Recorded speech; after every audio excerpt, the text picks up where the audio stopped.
Pour moi, les championnats de France, c'est quand même l'opportunité de briller, de montrer en réalité ton vrai niveau, de se confronter aux meilleurs. Pourquoi pas de débuter en quelque sorte une carrière, d'attirer pourquoi pas des sponsors pour voir l'avenir plus sereinement. C'est bien les gars, allez, allez. Le trail, c'est pour moi le sport le plus éprouvant physiquement. C'est pour ça que c'est celui-là que je fais. J'adore avoir mal, j'adore être au bout du rouleau, être complètement éteint par l'effort.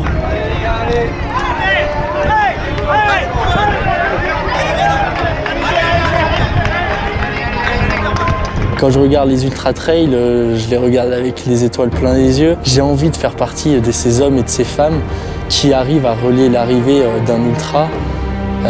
J'ai même une routine à chaque fois que je fais une course assez importante. J'écoute la musique de l'UTMB à chaque fois. En fait, je m'imagine passer cette ligne en premier. C'est quand même l'objectif d'une vie. Et je pense que c'est important d'avoir un objectif dans la vie. Sans objectif, je pense que tu avances pas, ou en tout cas tu avances moins vite. Donc voilà, je sais quel est l'objectif dans ma tête. Je sais pourquoi je me lève tous les matins, pourquoi je m'entraîne.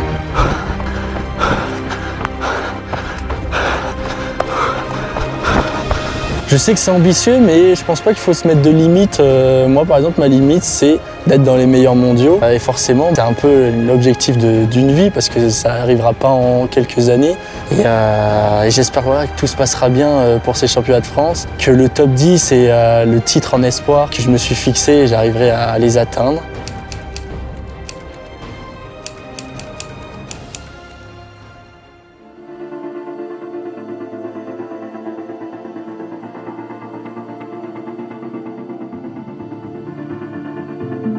Bon ben voilà, on est parti pour repérer le parcours. On va faire le parcours du championnat de France court avec Mathias sur le vélo qui va souffrir parce que première cote 11 km à 7%. Et avec Mathias, on a eu la possibilité d'aller sur place pour repérer ce parcours de 57 km. Nous voilà donc à Buis-les-Baronnies, 2 semaines avant la fête des championnats de France de trail. Cette ville qui accueille 2 courses, le 21 et le 58 km, qui sont respectivement le championnat de France court et long, qui auront lieu le 7 avril. La mission de la journée, repérer la première boucle du parcours du long, faisant 21 km et qui est d'ailleurs commune aux 2 distances et qui nous fera revenir au départ à Buis-les-Baronnies avant de partir sur la 2e boucle. Beaucoup de routes. Là on a fait quoi, 3 km, il y a eu 1 km 7 de route quoi déjà. Donc bon, pour l'instant c'est pas fun. Et on s'est aperçu que le départ se fera sur la route avec 1,5 km de goudron pour commencer, où on rejoindra enfin les chemins dans les champs d'oliviers avec pas mal de détours pour rejoindre à nouveau la route qu'on avait quittée en contrebas, avant de rejoindre bel et bien les pistes et des singles jusqu'en haut de la première côte, au col de Malpertuis, après 7 km de montée. Alors Mathias, comment tu te sens? Magnifiquement bien. Bah oui, regardez. Eh oui. Mais bon, cette côte n'est pas finie pour autant, vu qu'après une partie roulante, faudra regrimper à un nouveau col, celui cette fois-ci du Linceul, après une bonne portion à 20% pour pouvoir continuer à grimper en haut de cette même montagne, perchée cette fois-ci à 1192 mètres, et après pas loin de 10 km de course pour 900 mètres de dénivelé gravi. Bon ben voilà, on est tout en haut là, on voit bien, ici le Mont Ventoux, ça y est on a fini la côte.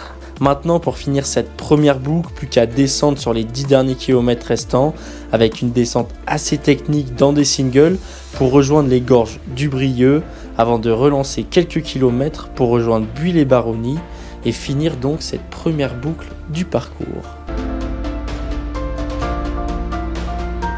Et là mon GPS il indique 7 km à 12%.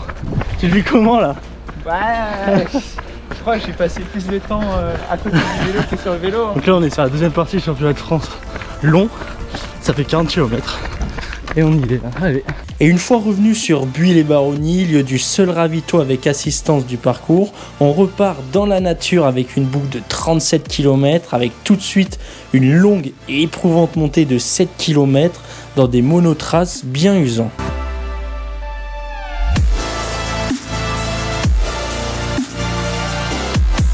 Une montée qui est assez longue, même très très longue, pour nous faire prendre pratiquement 900 mètres de dénivelé d'un coup, avec des alternances de radar et de parties plutôt en faux plat. Mais à vrai dire, aucune partie où il faudra marcher, car la pente ne s'élèvera qu'au maximum à du 20%. On se retrouve ainsi sur les crêtes de la Nible pour monter jusqu'à la montagne du même nom, pour monter ensuite jusqu'au col de Fontcambron où un pique-nique nous attend avec Mathias avant de descendre sur quelques kilomètres. Allez, petit pique-nique avec un arrêt de 2 heures je pense. Attends, regardez comment on est bien là. Pile face au Mont Ventoux, ciel on va dire à peu près bleu. Et puis là on est reparti. Ah, j'ai mal au cul. Il reste que 27 km. Bon Mathias, on se dit à tout à l'heure. Ouais, tout à l'heure. Bon courage. Direction donc seul à la dernière grosse difficulté du parcours pour monter en haut de la montagne de Bannes, qui est d'ailleurs le point culminant de la course à 1382 mètres d'altitude. Regardez, c'est pas encore coupé. J'espère que ils couperont les branches. Hein. En tout cas là c'est vraiment un gros morceau. Oui, une montée bien difficile qui se fait hors sentier sur une trace de chasseur et qui est donc peu, voire de ce que j'ai vu, pas du tout entretenue. Mais bon, il leur reste 2 semaines aux équipes de Buet-Baronnie pour passer un coup, car là c'était vraiment du n'importe quoi. Bon ça y est, allez, la dernière côte est faite. Maintenant il y a juste des petites remontées de temps en temps. Et voilà, on est au point culminant. Après, il faudra tout de suite enchaîner sur une descente bien technique qui nous fera perdre 300 mètres en 1 km, où il faudra faire bien attention aux chevilles. Maintenant, il ne reste qu'une seule difficulté. On arrive ainsi au ruisseau de Guibert, et qui dit ruisseau dit petite montée jusqu'au village de Pouet-en-Percy, où on retrouvera enfin la civilisation. Mais bon, pas pour longtemps, vu qu'on attaquera aussitôt la dernière montée du parcours. Et 250 mètres de dénivelé plus tard, on arrivera au col de la Thune, avant d'arriver sur des monotraces le long des crêtes, tout en relance, mais tout de même en légère descente, où on verra assez vite Buet-les-Baronnies au loin. Ça y est, on y est, en contrebas, Buet-les-Baronnies, on a pratiquement fini. Et vous voyez, on est toujours sur des crêtes. Tout le long, il y a un vent depuis tout à l'heure. C'est assez horrible. Une fois arrivé au bout des crêtes, il ne restera que 5 km de descente pour arriver à Buet-les-Baronnies et ainsi atteindre la ligne d'arrivée.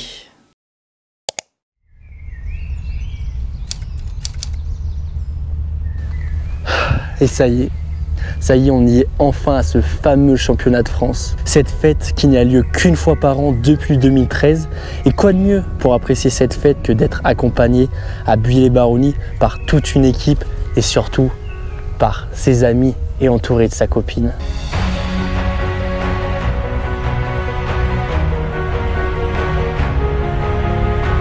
Eh Val, il est sympa quand même ce t-shirt là. Ah, ce t-shirt?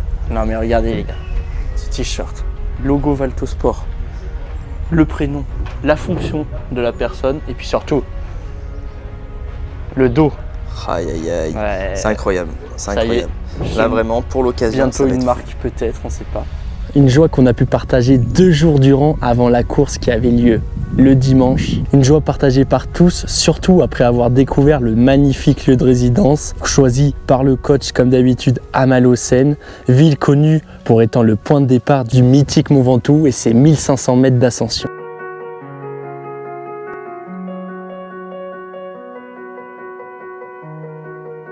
Une joie qui, au fur et à mesure du temps qui passait, se transformait en stress à l'approche des courses. Et à l'heure d'aller chercher le dossard, le stress n'en était que plus décuplé en voyant bien évidemment le monde, l'organisation et les différents athlètes. Mais bon, de ce qu'on a pu voir, tout le monde avait tellement l'air pressé d'être le lendemain pour en découdre avec ses 57 et ses 21 km. Certains, on peut le dire, un peu stressés comme moi. Mais bon, dans l'ensemble, tout le monde avait le sourire et de la joie d'être ici pour cette fête des championnats de France. Donc bonjour, je m'appelle Cléo Forquet, j'ai 19 ans et demain je vais prendre le départ des championnats de France de trail long. Bonjour, moi je m'appelle Lucas Schubert, j'ai 30 ans et je vais courir le format 21 km des championnats de France demain. Salut, du coup prêt pour le championnat de France demain sur le parcours long de 58 km. La forme elle est là, après j'ai très peu couru car j'habite en montagne, j'ai passé l'hiver sur le ski. Bonjour, Bernard Rodino, je suis co-organisateur du Trail Drôme avec le département de la Drôme et je suis président de la commission départemental running de la Drôme et de l'Ardèche. Donc aujourd'hui, nous organisons le Trail Drôme à Buis-les-Baronnies. À ce jour, donc, nous avons plus de 2500 inscrits qui font appel à plus de 150 bénévoles. Des bénévoles qui viennent des 2 comités de la Drôme et de l'Ardèche. L'organisation nous a demandé 4 mois de travail et permet aujourd'hui de valoriser le village de Buis-les-Baronnies.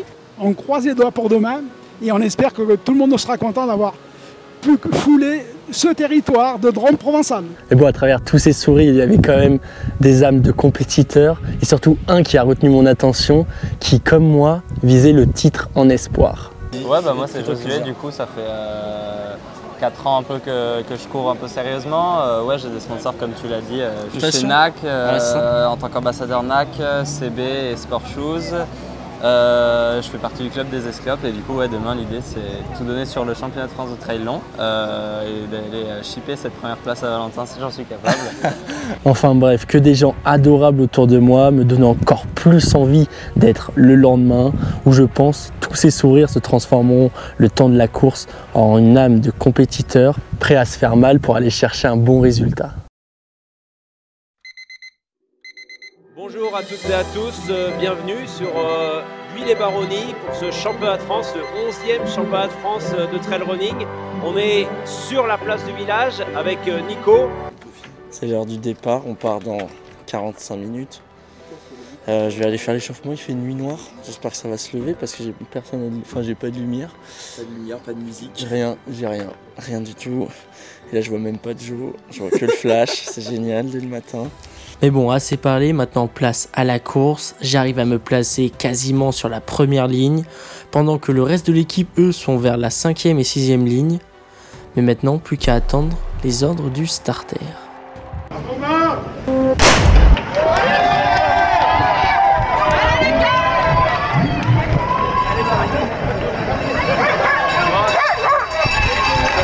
Et ça y est, après cette première vraie grosse préparation, je suis enfin lancé sur ces 57 km. Je pars vraiment bien et je suis tout de suite bien placé en étant pratiquement première ligne. Même si ici, comme à son habitude, Théo Détienne est parti devant à 50 mètres de tout le monde. Un départ aussi rapide qu'à vrai dire, je ne comprends pas. Mais bon, je vais pas m'occuper de lui, je m'occupe de ma course. Je me demande assez vite si je ne pars pas trop fort, vu que je suis avec les meilleurs sur ce premier kilomètre, même si je n'en ai pas vraiment l'impression, vu que je suis ici plutôt à l'aise.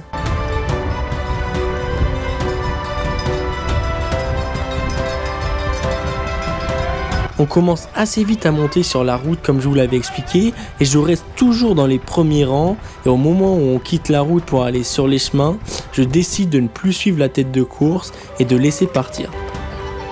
Allez mon Val! Allez Val hein! Allez, c'est super! Allez super Val! D'ailleurs, tête de course qui rattrape assez vite Détienne qui je pense a compris que ça ne servait pas à grand chose de partir aussi vite vu que personne ne le suivait.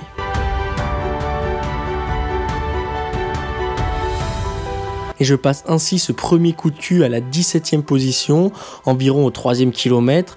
Et chose que je n'avais pas remarqué le jour de la course, mais je suis à ce moment-là avec Hugo Deck, l'un des meilleurs français en trail, qui a décidé de partir plus tranquille et de gérer son effort. Et on verra plus tard qu'il a d'ailleurs bien fait.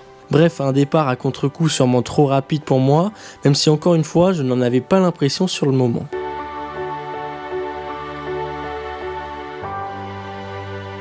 En tout cas, ça grimpe toujours sur un bon rythme, les premiers s'envolent déjà mètre après mètre, même si de retour sur la route, environ au 4e, 5e kilomètre, je ne suis pas si loin que ça de la tête, et le problème est ailleurs, vu que mes jambes déjà n'arrivent pas à se mettre dans la course. J'ai déjà de grosses douleurs aux cuisses alors qu'il reste une 50aine de kilomètres encore, ce qui promet pour la suite. Allez, Val. Allez, Val. Et ce lactique plein les jambes ne passe pas au fil de la montée et même s'empire. À vrai dire, je ne comprends pas trop ce qui se passe parce que les allures ne sont pas excessivement élevées, mais j'ai les jambes tellement lourdes que dans cette côte, une fois les singles atteints, je me mets déjà à marcher alors que la pente est ici à peine à 10%.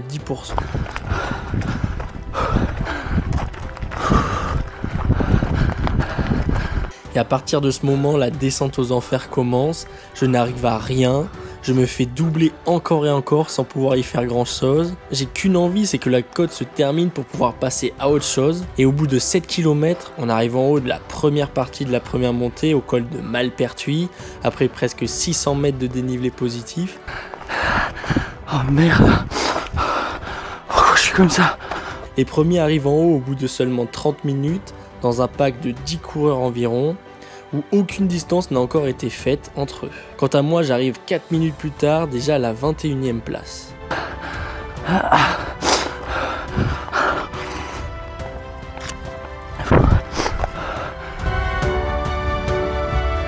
Maintenant, on longe pendant 2 km une courbe de niveau dans un petit single bien sympa. Mais malheureusement, les sensations sont toujours au plus bas. Je n'arrive toujours pas à me sentir à l'aise et j'ai du mal à avancer alors qu'on est ici sur une partie plate. Et bon, j'essaye de m'accrocher en espérant que les sensations reviennent dans la descente.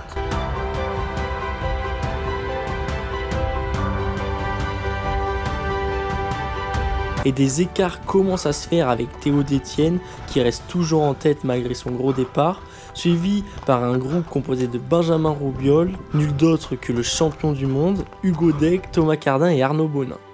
Il passe ainsi au passage du 10e kilomètre, lieu du premier ravito, en 45 minutes. Et eux sont bientôt en haut de cette première difficulté et pendant ce temps-là, moi je galère bien correctement dans un chemin à environ 30%. À vrai dire, je n'avance à rien et bien entendu, je continue à perdre des places sans pouvoir y faire grand-chose. Et je me sens totalement impuissant. Cette sensation est juste horrible vu qu'ici, je ne peux toujours pas courir le long de cette montée.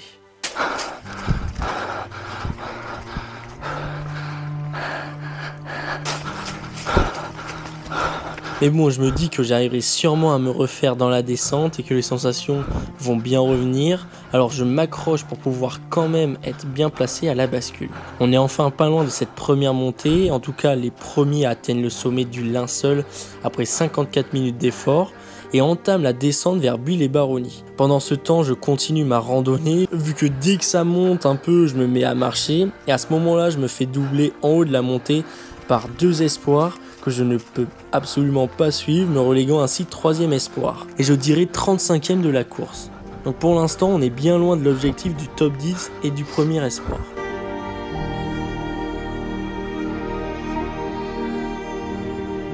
Enfin bon, à un moment, la côte est finie, j'arrive en haut au bout d'1 heure de course, donc un temps qui n'est pas forcément dégueulasse, vu que ça fait du 10 km/h alors qu'on vient de se taper pratiquement 1000 mètres de dénivelé. J'entame ainsi la descente de 9 km pour rejoindre Buis-les-Baronnies, et tout de suite, je comprends que cette journée est bel et bien merdique jusqu'au bout, vu que dans cette descente, je n'arrive toujours pas à avancer.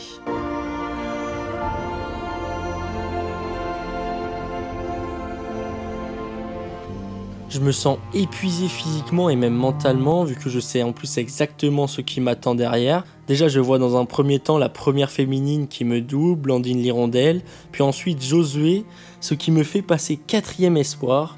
Les premiers eux en ont fini avec cette descente et se baladent sur cette longue portion de route avec toujours les mêmes en tête, même si il y a une surprise, Pierre de Fontaine avec son béret passe en tête au retour de Buis-les-Baronnies, juste devant Benjamin Roubiol au bout d'1h23 de course. Pour vous donner un ordre d'idée, le premier du 21 km, soit du championnat de France court, a mis 1h25 pour gagner la course, même si bon, ils avaient 700 mètres à faire en plus, mais ça montre bien la vitesse à laquelle s'est faite cette première boucle.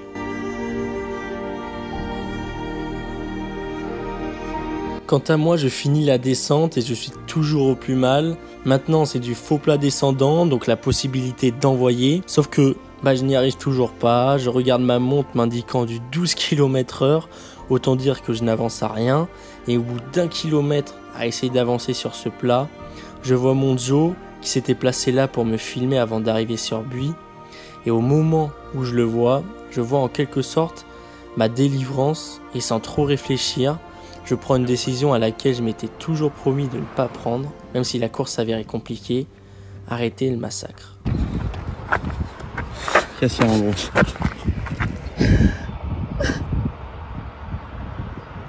Allez, repars avec moi. Allez mon gros. Tu peux.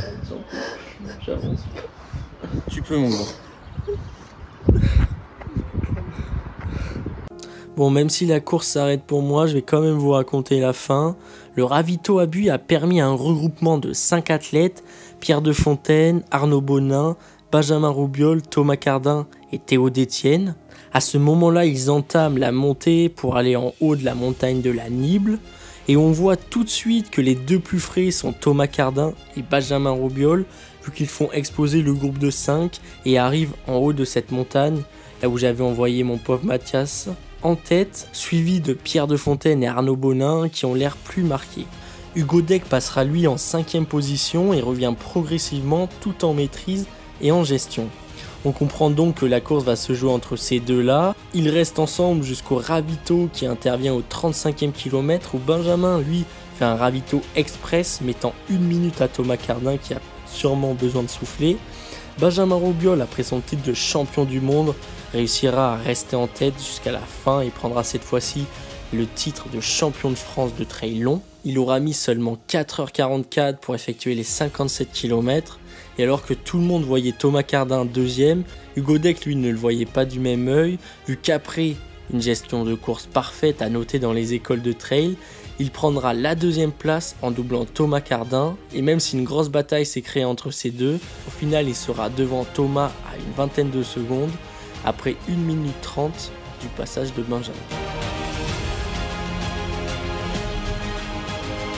Concernant les féminines, il n'y a jamais eu trop de suspense vu que les places n'ont pas bougé du début à la fin de la course, avec la domination de Blandine Lirondelle qui revenait juste d'une fracture de fatigue en 5h35 minutes de course, suivi de Julie Roux, et le podium sera ensuite complété par Adeline Martin qui arrivera 15 minutes après Blandine pour prendre la médaille de bronze.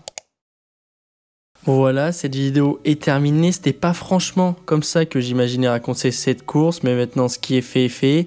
La déception est énorme, mais bon, va falloir que je me remobilise après ce premier échec. Je vais retourner à l'entraînement encore plus déterminé que jamais, parce que ce qui arrive reste des courses très importantes. J'espère que cette vidéo vous aura tout de même plu. N'hésitez pas à vous abonner et à lâcher un commentaire pour nous soutenir. Nous on se retrouve comme d'habitude très vite pour une nouvelle vidéo. Merci d'être toujours là. Allez, ciao!